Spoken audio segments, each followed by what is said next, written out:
मित्रों प्रणाम। सबके भीतर बैठे हुए परमात्मा को नमन। सत्य हमेशा पूरा उपलब्ध होता है। कृष्ण अर्जुन को सदा से ही पूरे उपलब्ध थे, लेकिन क्या वह उनको पूरा जान पाया? जैसे कोई पत्थर है, लाखों वर्षों से, करोड़ों वर्षों से मानव जाति के लिए उपलब्ध है, लेकिन क्या मनुष्य उसको पूरा जान पाया? उसमें न्यूट्रॉन, प्रोटॉन और भी सूक्ष्म कण जो लगातार खोजे जा रहे हैं, वो सदा से ही उपलब्ध थे, लेकिन मनुष्य उनको जो जो खोजता गया, पाता गया। लेकिन आज जो हमको सत्य मालूम है, क्या उतना ही सत्य है? लेकिन वह सत्य तो उपलब्ध है, सिर्फ हम जान नहीं पा रहे हैं।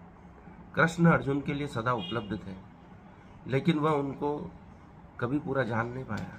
कब जान पाया? जब कृष्ण ने अर्जुन को दिव्य दृष्टि दी। वैसे ही सत्य हमेशा से उपलब्ध रहता है।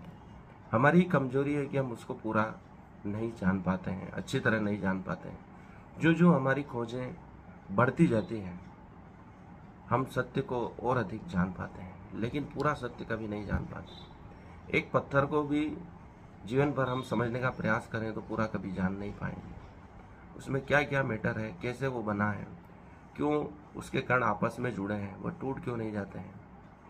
कई बातें हैं उसके संबंध में भी जो हम कभी जान नहीं पाएंगे। इसलिए दोस्तों, सत्य हमेशा उपलब्ध रहता है, हम उसको कभी पूरा जान नहीं पाएंगे।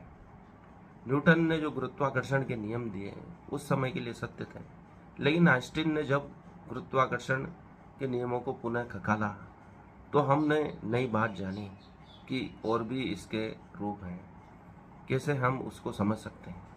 लेकिन गुरुत्वाकर्षण को अभी तक भी पूरी तरह से समझा नहीं जा सका है कि आखिर वो कैसे काम करता है, क्यों उत्पन्न हुआ है, किसने बनाया, और पूरे ब्रह्मांड में एक जैसा कैसे लागू हो रहा है।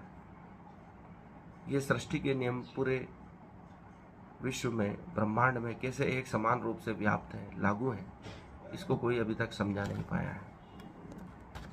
वैसे ही इस ब्रह्मांड के सभी सत्य तो पूरा मिल रहा है, लेकिन हम कितना उसको खींच पा रहे हैं, ग्रहण कर पा रहे हैं, उतना ही हम उसको समझ पा रहे हैं। इसलिए सत्य हमेशा हम कभी पूरा जान नहीं पाएंगे। यही रोमांच है कि इतनी लगातार खोजें हो रही है, हम सत्य के करीब और करीब और करीब पहुंच रहे हैं।